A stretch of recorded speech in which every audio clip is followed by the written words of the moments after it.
بسم اللہ الرحمن الرحیم۔ جو خواتین باریک لباس پہنتی ہیں اور اپنے دوپٹوں کی، اپنے پردے کی کوئی پرواہ نہیں کرتی، خاص طور پر شادی بیاہ کی رسومات پر،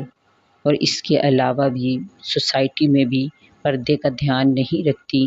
وہ سن لیں صحیح مسلم کی حدیث مبارکہ ہے، حضرت ابو ہریرہ رضی اللہ تعالیٰ عنہ سے مروی ہے، نبی پاک صلی اللہ علیہ وآلہ وسلم نے فرمایا، جہنمیوں کی دو قسمیں ایسی ہیں جنہیں میں نے بھی نہیں دیکھا بلکہ وہ میرے بعد والے زمانے میں ہوں گی۔ نمبر 1، وہ لوگ جن کے پاس گائے کی دم کی طرح کوڑے ہوں گے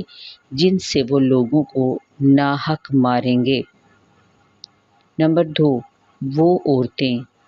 جو لباس پہننے کے باوجود ننگی ہوں گی، مائل کرنے والی اور مائل ہونے والی ہوں گی، ان کے سر موٹی اونٹنیوں کے کوہانوں کی طرح ہوں گے، یہ نہ جنت میں جائیں گی اور نہ اس کی خوشبو پائیں گی، حالانکہ جنت کی خوشبو بہت دور سے آتی ہوگی۔ استغفر اللہ۔